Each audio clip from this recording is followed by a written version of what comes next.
We have lots of Titans free agency updates. The Titans have signed defensive tackle Sebastian Joseph-Day. We're going to react to that. And a handful of guys the Titans missed out on who signed elsewhere in free agency. We're going to break all of that down now. This is the Music City Audible. Let's get to it.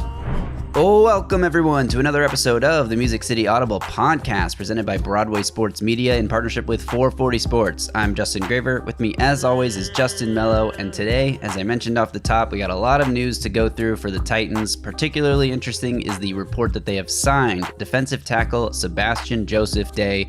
What does that mean for the defense and the needs there? Reminder, this episode is brought to you by Sinkers Beverages in East Nashville and Bluegrass Beverages in Hendersonville. Justin, how is it going today? Doing well. I miss you. It's been a couple days. I got used to seeing you every single day. I think sometimes multiple times a day. The Titans were really active in free agency, and we took a couple days off because they took a couple days off, it seems. Yep. And but we're back. We've got a. We were doing an episode today anyway. Was our plan because it's been about 4 or 5 days, and but our vision lined up with the Titans' vision because they made a signing. After a few days off, as I said, Sebastian Joseph-Day, defensive tackle, a position of clear need on the team. So excited to get into that with you. Yeah, there's been no numbers reported yet, although you had it on a source that it was a low-value contract, one-year deal. Is that the situation? I'll just say that I've got reason to believe it's not a ton. And I'm sort of, I mean, you could probably guess that based on the quality of player, but the source that I spoke with it didn't make it sound like it was going to be a high-value contract. That's all I can say. Well, that's good for the Titans because they need players there. I mean, they could spend money. For example, they could have gone out and signed DJ Reader to the deal that he signed with the Lions. 2-year, $27.25 million contract, $9 million guaranteed with a first-year cap hit of only $5.3 million. But I think good deal. It's a great deal for the Lions, but I think we need to be careful talking about this kind of thing in the sense of like, oh, the Titans should have just signed that guy. By all accounts, it seemed like DJ Reader was heading to Detroit regardless of what other offers came in. I mean, he had a visit lined up with them almost immediately. He reportedly wanted to play there for a playoff team that, contender. Yeah, like exactly. Good team, a team that's really good. Contract. We talked about it's on the East Coast, not far from Cincinnati, right? Probably where he was or has a place. And we talked about him and Terrell Williams probably getting along well. And when we say this about the Titans, you're right. I'm sorry I chimed in, but it's like, you're right, because 28 other teams probably should have signed DJ Reader, right? 25 teams, like the Buffalo Bills. I'm on my timeline right now. I see a bunch of Bills guys that I follow saying, what the hell are they going to do with defensive tackle? They could have really used DJ Reader, right? So, yeah, and we were wondering what the hell are the Titans going to do at defensive tackle before they signed Sebastian Joseph-Day, which honestly, when we look at the needs remaining on this defense, and we're going to have another episode coming out here on YouTube talking about the remaining needs for this team, but I'll just say right now, the linebacker position has a gaping hole next to Kenneth Murray, who himself might be a gaping hole. We'll see how he fits in and how the Titans are able to get the most out of him. There's a gaping hole next to Amani Hooker in the secondary in the safety spot, and there's a gaping hole across the field from Chidobe Awuzie. If you assume Roger McCreary is in the slot, they need a third corner. They need another outside starting caliber cornerback. So there are huge holes on the defense. Opposite Harold Landry, edge, in my I would opinion. say edge is a need, but it's not a gaping hole. It's not a glaring missing piece. Like Arden Key, not best suited to be an every down player who has to play against the run on early downs and then also rush the passer. Like he's better in a situational pass rusher role. But the Titans don't necessarily need someone there that is starting caliber. Like they have Arden Key, they have Rashad Weaver, who is a rotational backup type of guy, but at least they have bodies. At linebacker, I mean, we're talking about UDFA's Otis Reese and Jack Gibbons competing for a spot. At safety, who I don't even know who we're talking about competing for a spot. Elijah Molden. Molden, I guess. At the Davon Wallace and Terrell Edmonds are no longer under contract. Exactly. And at outside cornerback, it's like what? Trey Avery is going to be slotted into start right now if the season started today? McCreary, I don't think they will, but if we're talking right now, it's like McCreary there, and either I guess Molden can't play the nickel because he's already at safety. Eric Garrar, right? The other nickel they played a lot last year. So either way, whether it's Eric Garrar or Trey Avery in the lineup as a top three, because you play three nowadays, not good. right? Yeah. Not a good situation. So obviously there's these big holes on defense, and defensive tackle next to Jeffrey Simmons was one of them. And now that situation is more or less solved. And regardless of what you think of Sebastian Joseph-Day, he's an above average starter in the league, I think. And especially playing next to Jeffrey Simmons, you're going to get the most out of him, as opposed to making him the anchor of your defensive front, make him a supporting piece to Simmons. And I think you can get the most out of him. He had a career best season last year in terms of sack numbers, with 3 sacks, 11 quarterback hits. Those aren't great numbers, but for an interior guy who's more of a 2-down run stuffer than a 3-down pass rusher, I think, you can get by with this for a season as sort of a Band-Aid on that defensive tackle position. I keep seeing everyone say, "Oh, career best season." Why'd they cut him in December? Got a question that no one has the answer to.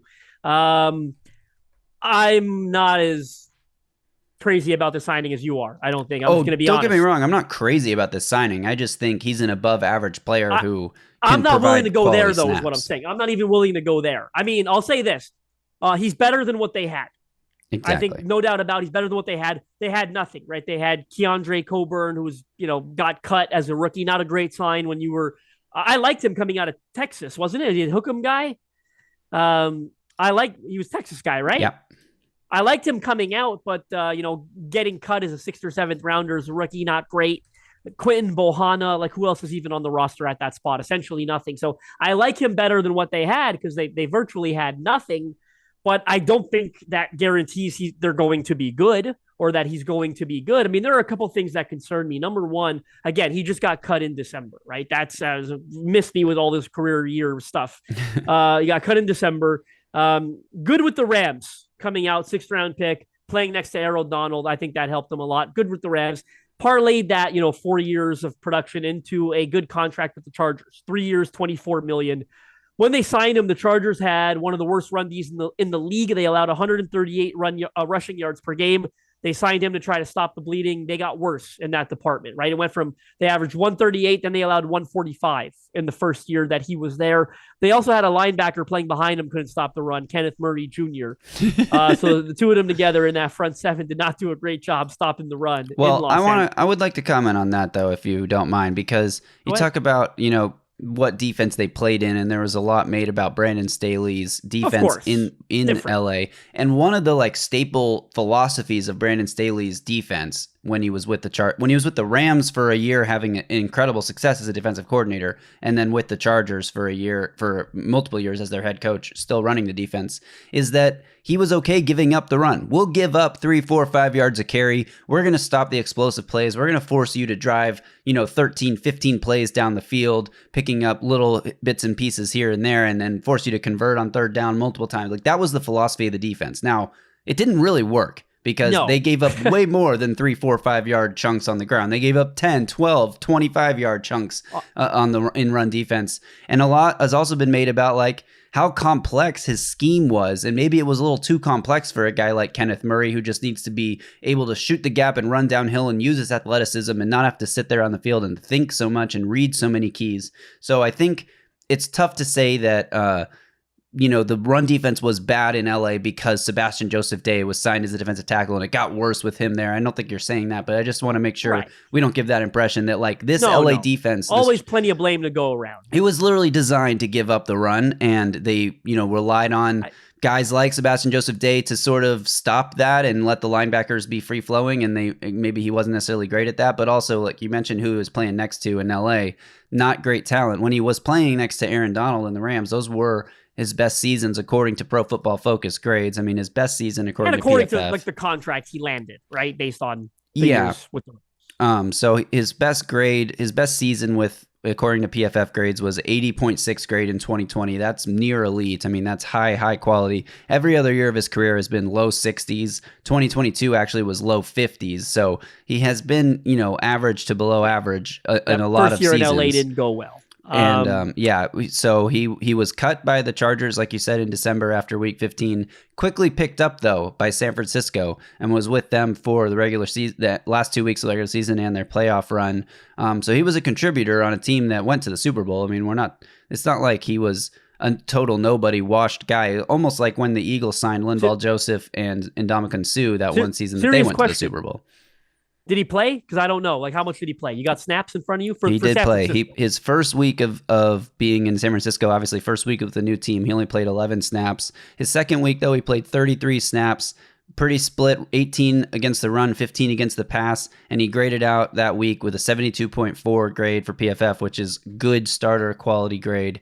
And then in the postseason with the Niners, he played sparingly throughout. He played 10 snaps in the wild card game or the divisional game, 5 snaps in the conference championship, and only 4 snaps in the Super Bowl. Didn't grade out particularly well. Totaled 3 tackles in the 3 playoff games. I don't care what he graded on 4 or 5 snaps, right? It's like, but that I think that paints a more accurate picture, right? Because towards the end of the regular season, they're probably rotating a bit more, than they were previously. And San Francisco is a deep, deep group of defensive linemen. Yes. Now, a lot of those guys are gone in free agency, but the way we think about San Francisco last season, a very deep line. So, look, whether or not you think this guy, I mean, they didn't sign DJ Reader, right? They didn't sign the elite crop of nose tackle type of guys. But what Sebastian Joseph-Day can do is he can play nose. He can play 2-eye, 2-tech, 3-tech, 4-tech, 5-tech. He can play all across the defensive line on the interior. You're not going to stick him at edge. He's not as versatile as Danico Autry, but he can eat up space in the middle of the defense, and he can move out side to side. Gives you flexibility with how you align your defensive fronts, depending on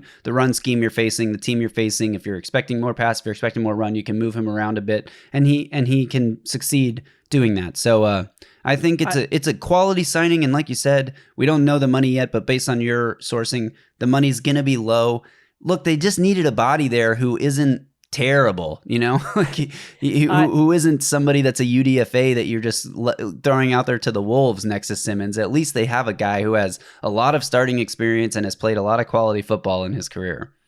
Couple of things before we move on. I spoke to another source that's with the Chargers that told me that, and this isn't shocking, right? They didn't get along, right? That there was issues. They questioned effort at times. Apparently, there was a rumor. They felt there was a sense of entitlement on his end.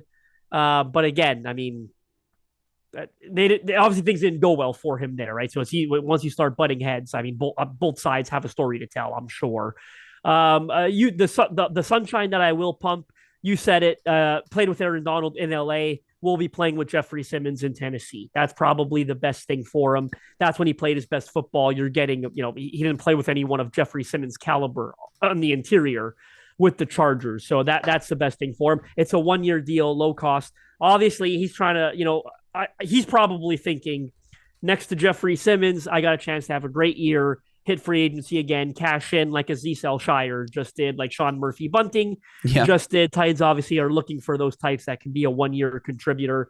And hopefully that, if that is his mentality and his mindset, then whatever plagued him in LA, if there was an effort issue or an entitlement issue, won't be present here in Tennessee. Because he's, at this point, let's be honest, he's playing for the future of his NFL career.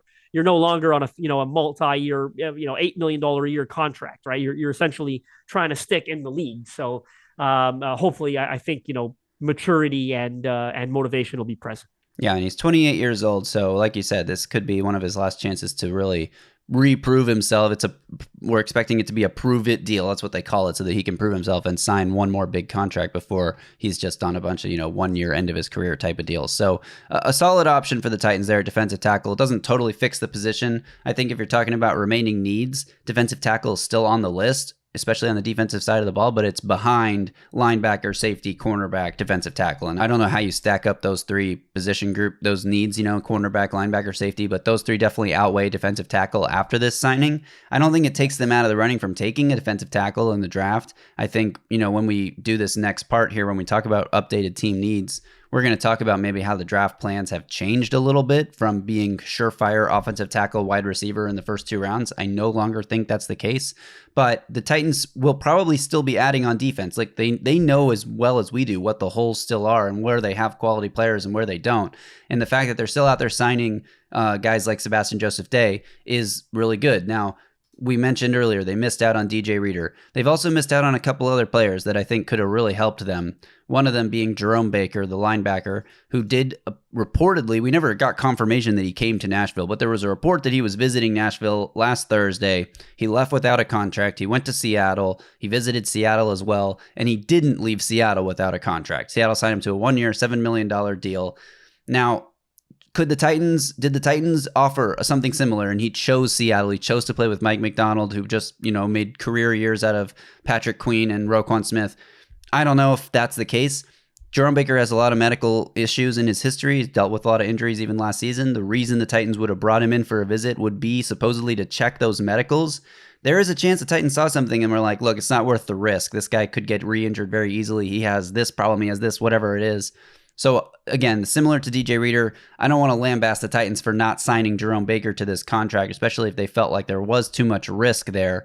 Just because they have all this cap space to spend and there are players in free agency doesn't mean they have to blow it all this offseason on signing bodies just for the sake of signing bodies.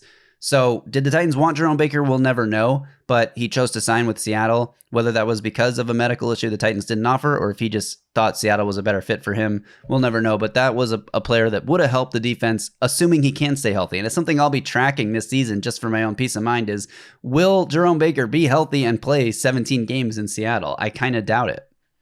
Well, this one's a little different than DJ Reader. And I like when you and I disagree. We don't do it enough on this show because, presumably he did visit Tennessee, right? We don't have legit reason to believe that visit didn't happen. Yeah. So assuming he did visit and then went to Seattle, that makes it very different. They need a guy like him that could wear the green dot and call the defense. Still don't know who's going to be doing that. He's a candidate to do it. They don't have someone that can. Look, my best guess here, and I don't have a source on this, one of two reasons they didn't sign him, okay? They thought the money was too much, okay? I don't really buy that he wanted Mike McDonald, what you said. It probably came down to one or two things. They didn't agree on money. That's usually the first reason, right? That things don't work out in free agency when you talk to a guy. Or number two, like you said, the medicals didn't check out, right? Now, what I like about this, and you said it at the end, I was going to say it about tracking, is one of these teams is going to be right and one of them is going to be wrong. Because if it was a medical thing, Seattle clearly had no problem with his medicals. 1 year up to $7 million. They green check mark for them in the medical department. I don't know if it was an X for the Titans, but it wasn't a problem for Seattle. Or Titans thought it was too much money, and we'll be able to make a decision there too, right? Based on how he performs for Seattle in 2024. So one of these teams is going to be right about this guy. One of them is going to be wrong. Look, when you're taking visits in free agency, in all honesty, it probably didn't go the way you wanted it to throughout the first week. Typically, right? You'd like to get a great lucrative offer and sign it over the phone, right? Like Calvin really did when he heard $50 million guaranteed. Yeah. Right? That's ideal. So I think if the Titans would have made him a good offer, he probably would have signed, right? And they probably would have, and he would have known the need that they had at the position. You're guaranteeing him the starting spot.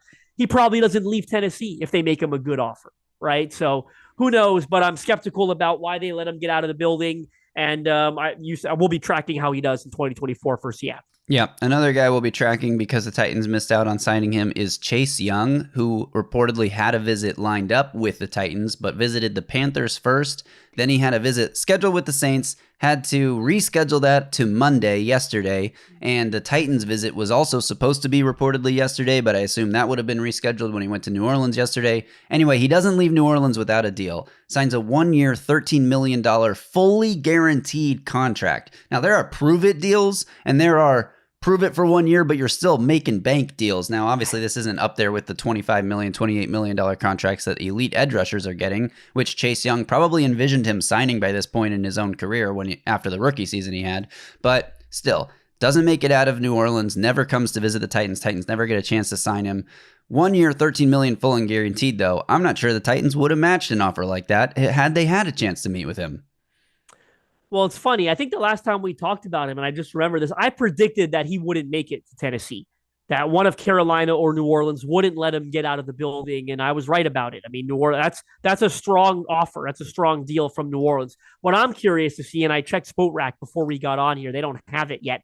Does that mean it's a $13 million cap hit for the Saints in 2024? I doubt it. Because A, they struggle with the cap every year, and they're notorious for adding void years to the back end of the deal to lower the immediate cap hit. It always comes back. It kind of bites them in the butt a little bit, right? They end up having to do all these, circus-like maneuvers to get cap compliant when the new year starts. Mike Herndon, our pal, felt really strongly about this one on Twitter, that the Titans could have absolutely done something similar. I agree with him. 24-year-old Yeah, you agree with him, you said, right? 24-year-old edge rusher that still has premium high-end ability. He was a second overall pick for a reason. The rookie year you mentioned, torn ACL, derailed multiple years. We don't know what he's going to be from this on point out. We don't know if motivation is going to be present after signing such a big. I mean, you think he'd be motivated to get another deal next year, right? Like 13 million is not enough for the rest of his life, most likely. The way most of these guys live. So he'll be motivated to get another deal, you think. So motivation shouldn't be a problem. And I get where Mike is coming from. Like, you're right, not a lot of opportunities to add a guy with this kind of talent at that age, right? It's still 24. It's crazy. That's what happens when you're really good and come out really young, right? You don't enter the draft at 23, 24, like some guys have to. I'm more in the middle on this one. I'll tell you why. I do think the money was a bit much, a little bit much. I didn't expect he'd get, fully guaranteed 13 million. Me neither. I'm not totally against it, but I'm in the middle. Number two is I don't see him as a great like 3-down player, right? I don't see him as that replacement for Denico Autry, right? Yeah. I think I see him as right until he proves he can get back to that level that he was once at. I don't know that he's got the mileage to be a 3-down player, right? Based on how seriously that injury affected him at one point. It was more serious than most ACLs, right? Like it derailed like two and a half complete seasons for him, essentially. So I've got questions about the mileage. I don't think he's a like-for-like replacement for Denico Autry. Not that he would have had to be, but I think that's the type of edge they should be looking for, and that's why I don't love, what we had said earlier in the show. Well, they got Arden Key, and I don't think Arden Key's that player either. So that's why I'm concerned about edge. But I'm in the middle. I wouldn't have hated it because you're excited about the upside that's still there. Maybe he has a great year. Maybe you franchise tag him, you sign him to a multi-year extension, and all of a sudden you've sort of backed your way into another premium player on this roster, which they don't have many of, and they need those types. So yeah. I get the appeal to why maybe they could have done something like this. But I still had some lingering questions that I wasn't fully, comfortable with. Yeah, and I think that's ultimately the bottom line is that, like, it wouldn't have mattered because same thing with DJ Reader. Like, we can talk night and day about how the Titans should have done this, should have done that. Chase Young wanted to be in New Orleans. He reportedly wanted to play next to Cam Jordan. They offered him a contract that he liked, and he signed it. The Titans had no chance. So it is what it is. I mean, there's other edge players out there, and again, we'll talk about that here in our next episode. But yeah, it's just a bummer because, like you said, it would have been amazing to add a player with that kind of talent. I mean, motivation questions, sure, but that kind of talent, you can't just add in free agency on a cheap one-year deal. And this wasn't necessarily a cheap one-year deal, but I mean, the kind of player you have to draft in the top 5 to get talent-wise would have been nice would have been a bonus there for the Titans to try to add someone like that. But anyway, that will do it for this episode. Titans signed Sebastian Joseph-Day, but still plenty of needs. And we're going to talk about what those needs are here on our next episode coming out in a bit. Titans' biggest remaining needs and how the draft may be altered by the Titans' free agency so far. So let's get into that, Justin, next. Thank you everyone for tuning in. Thank you for watching on YouTube. Please make sure you are subscribed to the channel, the Music City Audible podcast. Drop a comment below. What do you think of Sebastian Joseph-Day? Thumbs up, thumbs down. Let us know in the comments. More comments we get, the more this video gets put in front of other people's eyeballs, the more we grow. And hey, send the link to a friend. You like this video? You know a Titans fan? Send them the link to this video and remind them that this episode is brought to you by Sinkers Beverages in East Nashville and Bluegrass Beverages in Hendersonville. And hey, be sure to sign up for the in crowd there with Sinkers Beverages. Get exclusive offers, access to a lot, and that's the only way you can get notified of the 440 draft party that will be announced later this month or early next month for the annual draft party that they do with for Sinkers Beverages. So the link to sign up to the in crowd is below in the description. Check that out and make sure you head over to Sinkers Beverages in East Nashville and Bluegrass Beverages in Hendersonville. So all right, that'll do it, Justin. That'll do it, everyone. Thanks for tuning in again. We'll be back later. Until then, y'all stay safe out there and tighten up.